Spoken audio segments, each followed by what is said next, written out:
Hello, ladies and gentlemen, dear viewers of Burundi National Television. Welcome to the English News Edition headlines.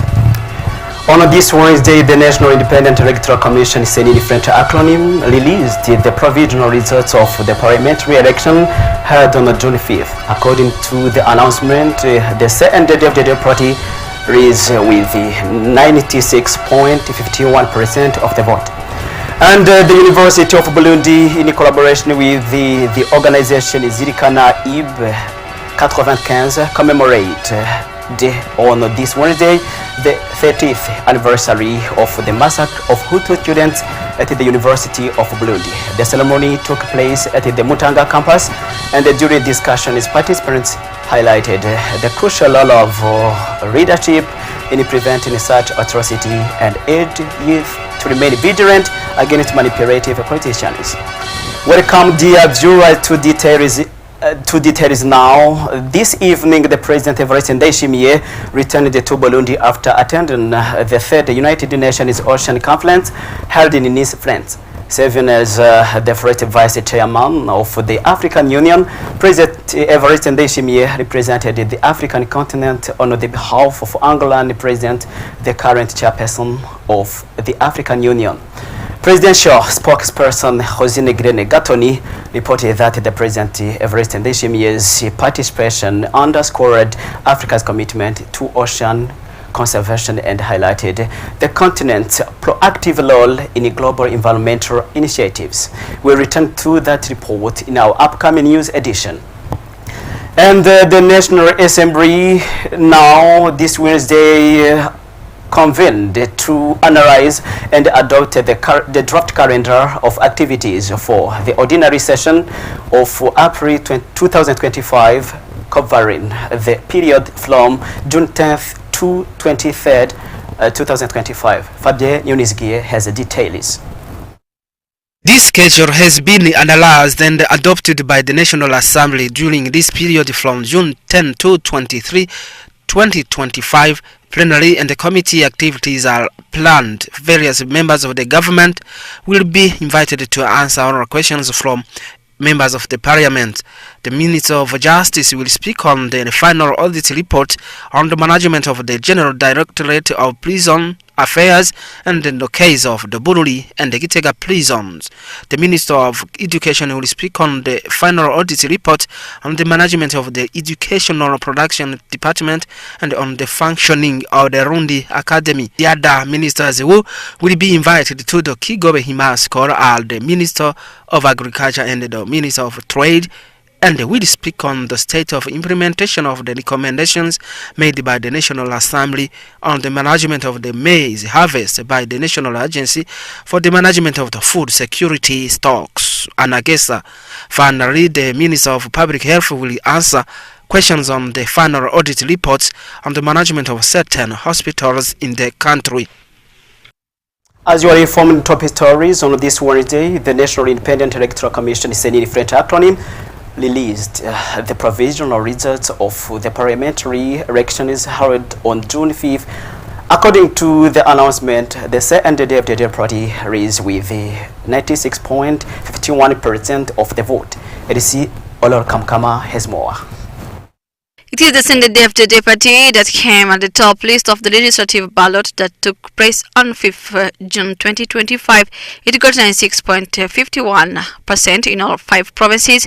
UPRANA is the second and has just got 1.38%. CNL came at the third place with 0.58%. The CNDD-FDD has got 100 places in all.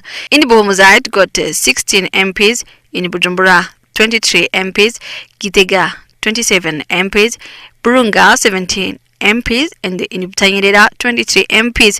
In order to respect ethnic quotas, 8 Hutu MPs have been added and 3 from Twa ethnic group. There will then be in all 111 MPs who will be in the National Assembly. Note again that different leaders had participated in those ceremonies, such as members of the Senate, the National Assembly, the Interior Minister, Ombudsman, the Medium Representative, different ambassadors, and others. And the University of Burundi, in collaboration with the organization Zirikana IB 95, commemorated on this Wednesday the 30th anniversary of the massacre of Hutu students at the University of Burundi. The ceremony took place at the Mutanga campus, and during discussions, participants highlighted the crucial role of leadership in preventing such atrocities and urged youth to remain vigilant against manipulative politicians. RC Olor Kamkama once more.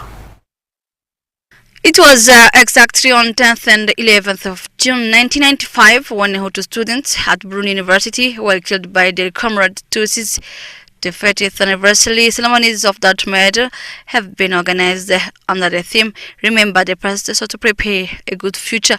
During the testimony, survivors have said that before that murder, there were signs such as discrimination against Hutu in all places, such as the factories, classrooms, and elsewhere.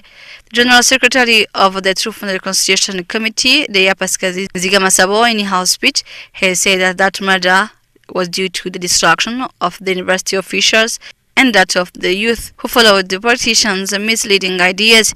She then called on lecturers to teach humanity beside science, because without it, science is nothing.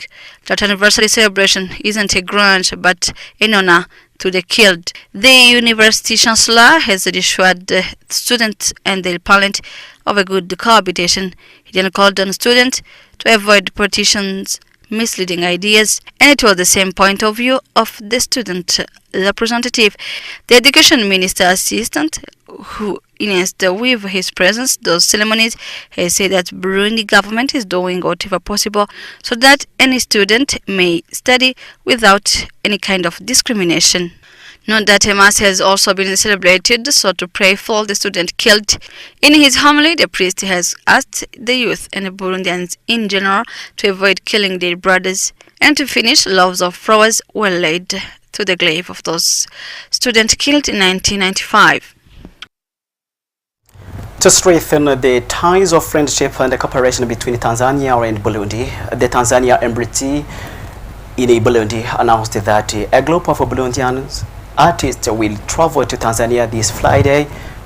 The purpose of the trip is to enhance cultural understanding and promote mutual interests between the two nations. This announcement was made by the Tanzanian ambassador to Burundi, Gelasius Gaspar Byankanwa, during a press conference held this Wednesday here in Bujumbura. Maris Muhigwe reports. During this press conference, Gelasius Gaspar Byankanwa, representing Tanzania here in Burundi, explained that great strides have been made in the relations between the two countries and that they are currently focusing more on economic issues. He said that the most important is the construction of a modern railway that will connect Burundi with the main port of Tanzania to facilitate the transportation of goods and people. The Tanzanian representative here in Burundi said that the project will bring development to the people of the region. The musicians did a great job of coming together, which helped them singing a single song in their unity. The song will discuss the issues of port construction, tourism and modern railways. These sectors are strengthening relations, and it is a great honor to connect Burundian and Tanzanian musicians. The trip will also help to promote the activities taking place between the two countries. The musicians explained that unity is strength, and they are confident that the trip will also be a basis for closer cooperation. Arsene Buchoti, one of the organizers of that event, thanked the embassy for implementing what they agreed to do to help those musicians to expand their knowledge. They will also have the opportunity to see how the Dar es Salaam port is working and visiting also other touristic places.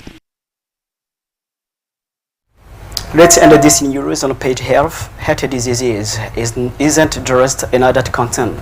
Increasingly, children are also being affected, often silently without timely detection by those around them.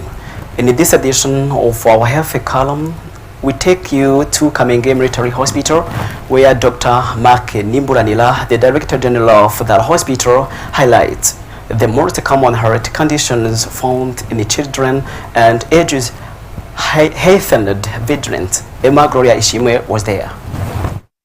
Today we turn our attention once again to a growing concern affecting more and more children in Burundi, heart disease. Dr. Mark Nimburanira, Director General of the Military Hospital of Kamenge, sheds further light on the nature of these conditions and emphasizes the need of increased vigilance. According to him, the most commonly observed cases include congenital heart defects present from birth, valvular malformations, and acquired heart conditions, often resulting from poorly treated infections, can sometimes remain silent and go undetected for a long time. Dr. Mark points to a number of warning signs that should raise concern: unusual shortness of breath, even at rest, excessive fatigue, chest pain, bluish lips or fingertips, delayed growth or developmental issues. These are signs that parents and any adult in regular contact with children should learn to recognize. To conclude, Dr. Mark issues a heartfelt call to action. Let us pay close attention to these signs, no matter how subtle they may seem. Detecting heart disease early often means saving a life. Thank you, dear followers, for your keen attention. This is the end of our news edition. Keep watching our program. I must be going.